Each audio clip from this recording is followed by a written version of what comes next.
ولن ترضى عنك اليهود ولا النصارى حتى تتبع ملتهم قل إن هدى الله هو الهدى ولئن اتبعت أهواءهم بعد الذي جاءك من العلم ما لك من الله من ولي ولا نصير الذين آتيناهم الكتاب يتلونه حق تلاوته أولئك يؤمنون به ومن يكفر به فأولئك هم الخاسرون۔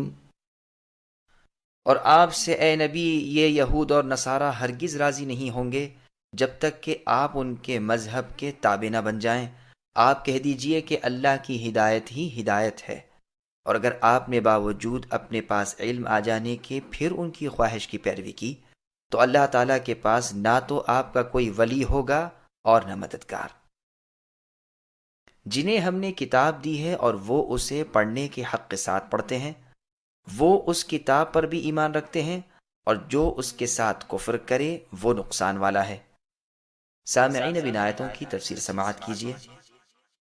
آیت کا مطلب یہ ہے کہ لوگ آپ سے اے نبی ہرگز راضی نہیں ہوں گے، لہٰذا آپ بھی انہیں چھوڑیے اور رب کی رضا پر چلیے۔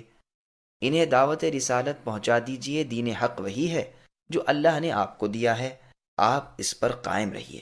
صحیح مسلم کی حدیث میں ہے، آپ نے فرمایا میری امت کی ایک جماعت حق پر جم کر دوسروں کے مقابلے میں رہے گی اور غلبے کے ساتھ رہے گی یہاں تک کہ قیامت آئے۔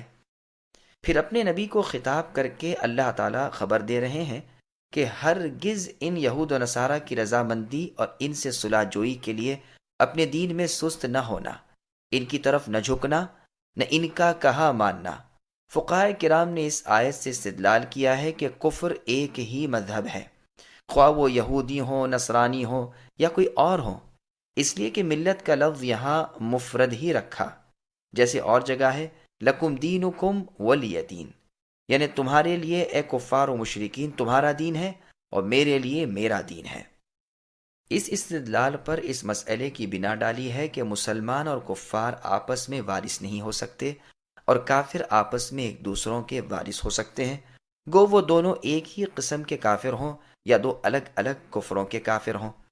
امام شافعی کا یہی مذہب ہے، اور امام احمد رحمہ اللہ سے بھی ایک روایت میں یہی قول ہے، اور دوسری روایت میں امام احمد اور امام مالک رحمہ اللہ کا یہ قول مروی ہے کہ دو مختلف مذہب والے آپس میں ایک دوسرے کے وارث نہ ہوں۔ ایک صحیح حدیث میں بھی یہی مضمون ہے جس کو امام ابن ماجہ نے نکالا ہے۔ واللہ اعلم۔ تلاوت کا حق کیا ہے؟ پھر آگے اللہ نے فرمایا کہ جنہیں ہم نے کتاب دی ہے وہ حق تلاوت ادا کرتے ہوئے پڑھتے ہیں۔ قتادہ رحمہ اللہ کہتے ہیں اس سے مراد یہود و نصارہ ہیں، اور روایت میں ہے کہ اس سے مراد اصحاب رسول صلی اللہ علیہ وسلم ہیں۔ عمر رضی اللہ عنہ فرماتے ہیں حق تلاوت یہ ہے کہ جنت کے ذکر کے وقت سوال جنت ہو اور جہنم کے ذکر کے وقت اس سے پناہ مانگی جائے۔ ابن مسعود رضی اللہ عنہ فرماتے ہیں حلال و حرام کو جاننا، کلمات کو ان کی جگہ رکھنا، ہیر پھیر نہ کرنا وغیرہ، یہی تلاوت کا حق ادا کرنا ہے۔ حسن بصری رحمہ اللہ فرماتے ہیں واضح آیات پر عمل کرنا، متشابہ آیات پر ایمان لانا، مشکلات کو علماء کے سامنے پیش کرنا، حق تلاوت کے ساتھ پڑھنا ہے۔ ابن عباس رضی اللہ عنہما سے اس کا مطلب حق اتباع بجا لانا بھی مروی ہے، پس تلاوت بمعنی اتباع ہے، جیسے والقمر اذا تلاها میں ہے۔ ابو موسیٰ الاشعری رضی اللہ عنہ فرماتے ہیں قرآن کی اتباع کرنے والا جنت کے باغیچوں میں اترنے والا ہے۔ عمر رضی اللہ عنہ کی تفسیر کے مطابق یہ بھی مروی ہے کہ رسول اللہ صلی اللہ علیہ وسلم جب کوئی رحمت کے ذکر کی آیت پڑھتے تو ٹھہر جاتے اور اللہ تعالیٰ سے رحمت طلب کرتے، اور جب کبھی کسی عذاب کی آیت تلاوت فرماتے تو رک کر اللہ تعالیٰ سے پناہ طلب فرماتے۔ یہ روایت ابن ماجہ میں ہے۔ پھر آگے اللہ نے فرمایا اس کتاب پر وہی لوگ ایمان رکھتے ہیں، یعنی جو اہل کتاب اپنی کتاب کو سوچ سمجھ کر تلاوت کرتے ہیں، وہ قرآن پر ایمان لانے پر مجبور ہو جاتے ہیں، جیسے اور جگہ ہے لو انہم اقاموا التوراۃ، اور فرمایا قل یا اہل الکتاب لستم علی شیء حتی تقیموا التوراۃ والانجیل وما انزل الیکم من ربکم، یعنی اگر یہ تورات و انجیل پر اور اللہ کی ان کی طرف نازل کردہ چیز پر قائم رہتے تو ان کے اوپر سے اور پیروں تلے سے انہیں کھانا ملتا۔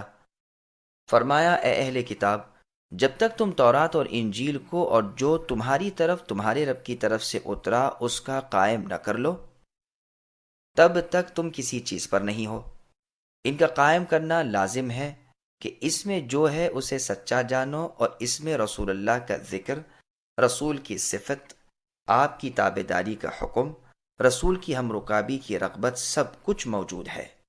اور جگہ فرمایا جو لوگ نبی امی محمد صلی اللہ علیہ وسلم کی تابع داری کرتے ہیں، جس رسول کا ذکر اور تصدیق اپنی کتاب تورات اور انجیل میں بھی وہ لکھا دیکھتے ہیں۔ اور جگہ فرمایا ان الذین اوتوا العلم من قبلہ الی آخرہ، یعنی تم ایمان لاؤ یا نہ لاؤ، جنہیں اس سے پہلے علم دیا گیا ہے ان پر جب اللہ کی آیات پڑھی جاتی ہیں تو وہ منہ کے بل سجدے میں گر پڑتے ہیں اور کہتے ہیں کہ ہمارے رب پاک ہیں، ہمارے رب کا وعدہ بالکل سچا اور صحیح ہے۔ اور جگہ ہے جنہیں ہم نے اس سے پہلے کتاب دی ہے وہ بھی اس پر ایمان لاتے ہیں، اور ان پر یہ پڑھی جاتی ہے تو اپنے ایمان کا اقرار کر کے کہتے ہیں کہ ہم تو پہلے ہی سے ماننے والوں میں سے ہیں۔ انہیں ان کے صبر کا دوہرا اجر دیا جائے گا۔ یہ لوگ برائی کو بھلائی سے ہٹاتے ہیں اور ہمارے دیے ہوئے میں سے دیتے رہتے ہیں۔ اور جگہ ارشاد ہے قل للذین اوتوا الکتاب والامیین الآیات، یعنی پڑھے لکھے اور ان پڑھ لوگوں سے اے نبی کہہ دیجئے کہ کیا تم اسلام قبول کرتے ہو؟ اگر مان لیں تو راہ راست پر ہیں، اور اگر نہ مانیں تو آپ پر اے نبی صرف تبلیغ ہے۔ اللہ تعالیٰ اپنے بندوں کو خوب دیکھ رہے ہیں۔ اسی لیے یہاں فرمایا اس کے ساتھ کفر کرنے والے خسارے والے ہیں، جیسے فرمایا وَمَن يَكْفُرْ بِهِ مِنَ الْأَحْزَابِ فَالنَّارُ مَوْعِدُهُ، یعنی جو بھی اس کے ساتھ یعنی قرآن کے ساتھ کفر کرے اس کے وعدے کی جگہ آگ ہے۔ صحیح مسلم کی حدیث میں ہے اس کی قسم جس کے ہاتھ میں میری جان ہے، اس امت میں سے جو بھی مجھے سنے، خواہ یہودی ہو خواہ نصرانی ہو، پھر مجھ پر ایمان نہ لائے تو وہ جہنم میں جائے گا۔